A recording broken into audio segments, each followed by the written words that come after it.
Hello, इस video में हम पार्ट 7 शुरू करेंगे। पार्ट 6 में हमने देखा था अर्थ फिलिंग वर्क और बैक फिलिंग वर्क कैसे निकालते हैं। पार्ट 7 में हम बात करेंगे रेनफोर्समेंट की, मतलब सरिया हम जीएल तक पीएल तक कैसे निकालेंगे, कितना हमारा सरिया कंज्यूम हो चुका है, कितना हमारा रेनफोर्समेंट लग चुका है। तो इसको बीबीएस भी बोल सकते हैं, बार बेंडिंग शेड्यूल निकालना। तो अब शुरू करते हैं। जैसे हमारा कॉलम का साइज जो था 600 बाई 600 है, उसमें नीचे बेस में इस तरह से रेनफोर्समेंट डला हुआ है और मेन कॉलम में ये रेनफोर्समेंट डला हुआ है। ये 300 का इसमें एल लगा हुआ है, ये कॉलम में 150 का एल लगा हुआ है। ये डिटेल्स हमें दी हुई है। कॉलम में 12 एम का सरिया @ 4 नंबर से, एक कॉलम में 12 एम का सरिया और चार सरिया डाले गए हैं। फुटिंग की डिटेल्स क्या दी हुई है, 10 mm का रेनफोर्समेंट है, 10 mm का सरिया है और 125 mm सेंटर टू सेंटर हमने डाला है। अब करेंगे क्या, सिंपली अगर देखो हमारा 600 का था, 600 में अगर 40 कवर हम कम कर दें, लगभग 520 बचेगा और 520 फिर ये एल हमने 150 mm का ये माना हुआ, 520 ये हो गया, 150 ये हो गया। तो 520 को अगर मैं डिवाइड करूं 125 से, तो ये लगभग 4 आएंगे, 4.16 लगभग आएगा। तो इसको 4.16 को क्या बोलेंगे, 5 नंबर्स। ये 4 को मैंने 5 क्यों किया, एक सरिया हमेशा बढ़ जाता है। वो क्यों बढ़ता है वो नेक्स्ट वीडियो में या कभी आपका कोई कमेंट आएगा तो बात करेंगे उसके बारे में। जितना भी हमारा सरिया निकल के आता है, जितने भी नंबर ऑफ बार्स निकल के आते हैं, अगर 4 आए हैं ये, क्योंकि 4.16 है तो 4 ही मानेंगे इसको। मतलब 50 के 4.50 के आगे होता, अगर ये 4.70 होता तो 5 तो यही हो जाता और एक और ऐड करते फिर 6 हो जाता। तो क्योंकि 4.50 से कम है, मतलब 4 ये, तो 4 में एक और ऐड हो गया, 5 हो गया। एक हमेशा ऐड हो जाता है, तो वो ऐड क्यों होता है उसको कभी नेक्स्ट वीडियो में किसी और अन्य वीडियो में बात करेंगे। फिलहाल ये समझना जरूरी है कि जितना हमारे नंबर ऑफ बार आते हैं उसमें एक ऐड हो जाता है। तो इसका मतलब क्या हो गया, एक साइड में हमारे 5 बार लगेंगे और दूसरी साइड में भी 5 बार लगेंगे। टोटल नंबर ऑफ बार्स कितने हो जाएंगे, 0.5 × 2 बराबर 10 नंबर्स जो है लगेंगे एक फुटिंग में। और एक नंबर्स की लेंथ कितनी है, 520, 150, 150, 520, 150, 150, तो कितना हो गए, 500, 300, 800, 820 हो गया। 820 mm, 820 mm की एक छड़ हो गई जो इसमें लग रही है। और नंबर कितनी लगेंगी एक फुटिंग में, 10। तो देखो 10 लग रही है एक फुटिंग में, कितनी लेंथ की, 820 की। नंबर ऑफ कॉलम कितने हैं, 1 2 3 4 5 6 7 8। देखो सिंपली चीज था, 520 ये है, एक 150 का एल है, तो 520 150 150 ये 820 हो गया। मतलब एक फुटिंग में जो रेनफोर्समेंट जो बार्स जो डल रही है उसकी लेंथ है 820 mm, या मीटर में कहें तो 0.820 मीटर। कितनी बार्स लग रही है एक फुटिंग में, नंबर ऑफ बार लग रही है 10, क्योंकि 5 एक साइड आया था, 5 का डबल किया तो 10। और नंबर ऑफ कॉलम कितने हैं, तो 8 नंबर ऑफ कॉलम है। तो सारे कॉलमों में इतने रनिंग मीटर सरिया लगेगा। इसको जब कैलकुलेशन करोगे तो ये आ जाएगा,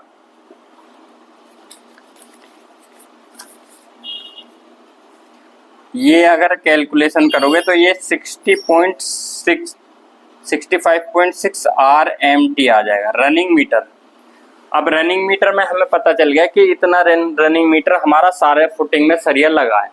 अब इसको वेट कैसे निकालेंगे, वेट का सिंपली 2 तरीके से निकालते हैं, एक तो मैनुअली, एक बाई ट्रिक से कैसे निकालते हैं उसका फॉर्मूला है D²/162। ये आता है kg/मीटर।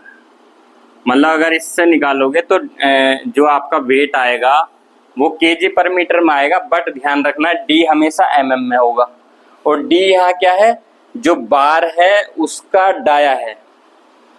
जैसे ये फुटिंग में हमारी 10 mm की बार लग रही है, तो यहाँ डी जो है 10 mm है। ये एमएम में होगा, बट जो वेट आपका निकल के आएगा केजी पर मीटर में आएगा, इसका ध्यान रखना। ये एक ट्रिक है, मैनुअली भी निकाल सकते हैं, लेकिन मैनुअली थोड़ा टाइम लगता है, इसलिए ट्रिक से ही निकालते हैं।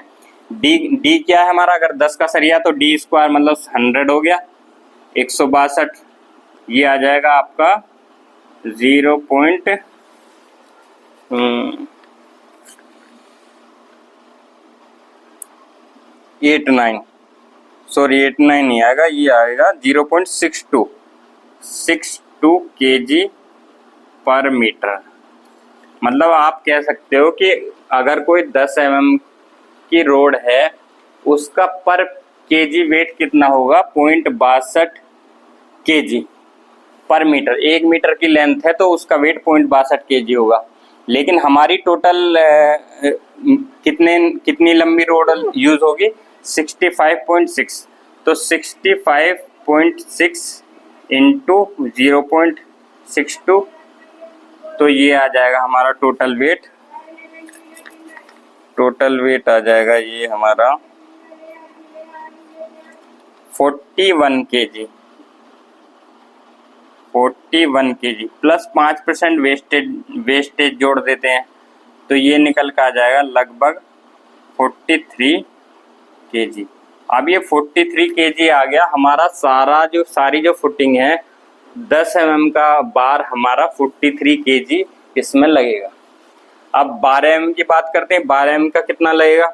सबसे पहले तो 12 mm की लेंथ पता होनी चाहिए। देखो पीएल तक 600 तो ये, 550 ये, 300 ये टेपर वाली और 300 ये वाली हाइट है।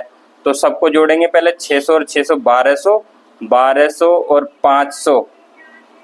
देखो सबको अगर जोड़ें 600 तो ये हो गई पहली, 4 कॉलम की बात करते हैं हम, कॉलम 600 तो ये हो गई, 550 ये हो गई, 300 ये हो गई, 300 ये हो गई, और 300 का ये L प्लस 300, ये कितनी हो जाएगी 600। ये तीनों मिलके 900 हो गए, 900 और 600 1500, 1500 और 550 2050। 2050 mm की एक बार है लेंथ पूरी, क्योंकि ये ऐसे गई हुई है, फिर 300 का L है, तो सबको टोटल कर दिया। अब एक कॉलम में कितनी बार है, 4। नंबर ऑफ कॉलम कितने, 8। देखो नंबर ऑफ कॉलम हो गया 8, एक कॉलम में कितनी बार होंगी, 4, 4 इंटू उसके बाद क्या होगा, ये 4 हो गए, और एक की लेंथ कितनी है 2.050, तो इसको मल्टीप्लाई करेंगे तो कितना आ जाएगा, ये आ जाएगा आपका 65.6 RMT। अब क्योंकि इसमें 12 mm की बार लगी हुई है, तो 12 mm का, ये तो हमने 10 mm का वेट निकाल लिया था पर केजी। अब 12 mm का वेट निकालेंगे तो 12 mm का फिर वही डी स्क्वायर अपॉन 162, तो 12 का स्क्वायर 144 अपॉन 162, ये आ जाएगा 0.89 केजी पर मीटर। मतलब 0.89 केजी पर मीटर। ये अगर 12 mm की रोड है, उसका 1 मीटर का वेट 0.89 केजी है, और हमारे पास कितने मीटर की लेंथ है 65.6, तो 65.6 इंटू 0.89, अब इसकी मल्टीप्लाई करेंगे तो कितना आ जाएगा 61 केजी, प्लस इसमें अगर वेस्टेज भी जोड़ो 5%, 61 प्लस 5%, तो लमसम में 64 केजी इसका जो है वेट आ जाएगा।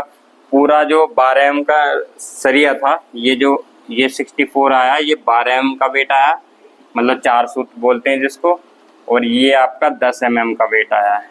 ठीक है, अब बस एक ही चीज़ बच गई, ये जो हम छल्ले डालते हैं, ये इस तरह से छल्ले डालते हैं, इनका भी निकालना पड़ेगा। तो इनका कैसे निकालेंगे, देखो हमारे पास लेंथ कितनी है 2050, 2050 में से 300 कम हो गई, क्योंकि ये तो L है, वहाँ तो छल्ले लगेंगे नहीं, तो ये बचेगी 2000 में से 300 गए 1750 लेंथ बचेगी। 4 रिंग की बात करें, 4 रिंग, तो 1750 जो है डिस्टेंस है, और अगर हम 1750 1750। और ये ड्राइंग में दिया होता है कि जो छल्ले हैं, रिंग हैं, वो कितने सेंटर टू सेंटर डाले हुए हैं। सपोज 8 mm का सरिया डाला हुआ है at the rate of 150 mm centre to centre. ये रिंग के लिए डिटेल दी हुई है सपोज। तो अगर इसको 150 से डिवाइड करेंगे तो कितना आएगा?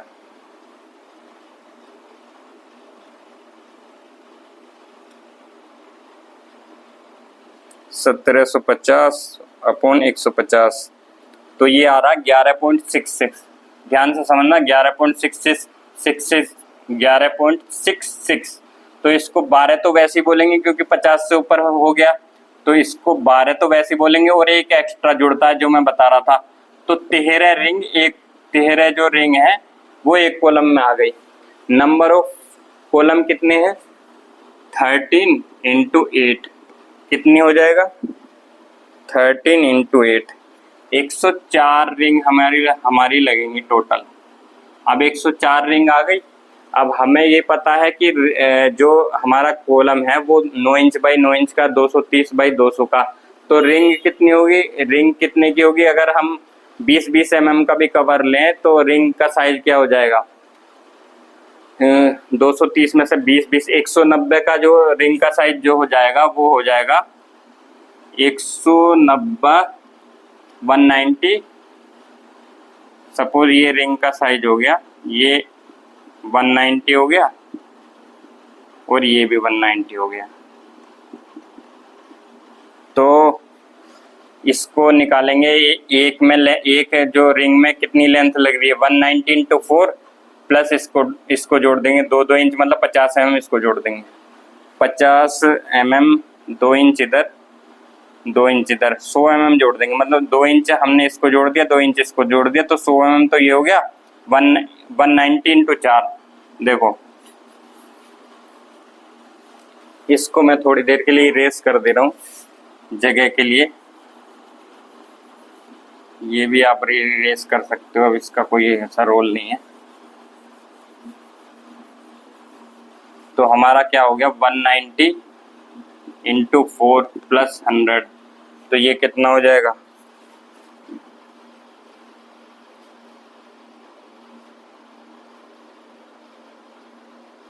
190 × 4 760 860 आ गया है।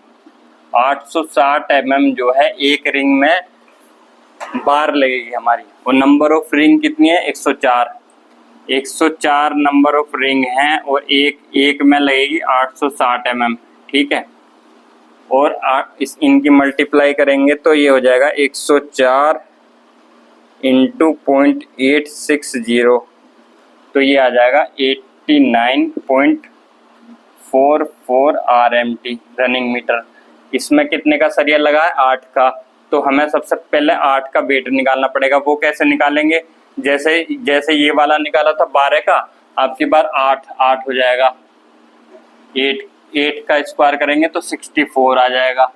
और ये आ जाएगा, फिर ये आ जाएगा आपका 64 अपॉन 162, 0.395 kg/मीटर। 1 मीटर में 8 mm की बार है 1 मीटर के, तो उसका वेट कितना होगा? 0.395 kg। हमारे पास टोटल रनिंग मीटर लेंथ कितनी है? 89.44। तो 89.44 × 0.395 इक्वल टू हो जाएगा 89.44, ये हो जाएगा 35.33 kg प्लस 5%। तो 5% ऐड करोगे प्लस 5%, तो ये आ जाएगा आपका 37 kg। तो हमने देखा कि हमने जो 10 mm का बार है वो भी निकाल लिया, जो फुटिंग में लगा था वो लगा था 43 kg। जो कॉलम में हमारा सरिया लगा है टोटल वो लगा था 64 kg, और जो रिंग में लगा है टोटल सरिया वो हमारा लगा 37 kg। सबका रेट अलग होता है, तो उससे मल्टीप्लाई कर देंगे तो टोटल कॉस्ट आ जाएगा। आई थिंक आपको समझ में आया होगा। इसी तरह जो है कितना भी बड़ा बिल्डिंग हो, कितना भी क्रिटिकल हो, कितना भी कैसा हो, जो प्रोसेस जो होता है वो सेम ही रहेगा। इसी तरह हम रेनफोर्समेंट निकालते हैं। नेक्स्ट वीडियो में बात करेंगे जो कॉलम की शटरिंग है और फुटिंग की शटरिंग है, उसका एरिया कैसे निकालेंगे। तब तक के लिए थैंक यू सो मच।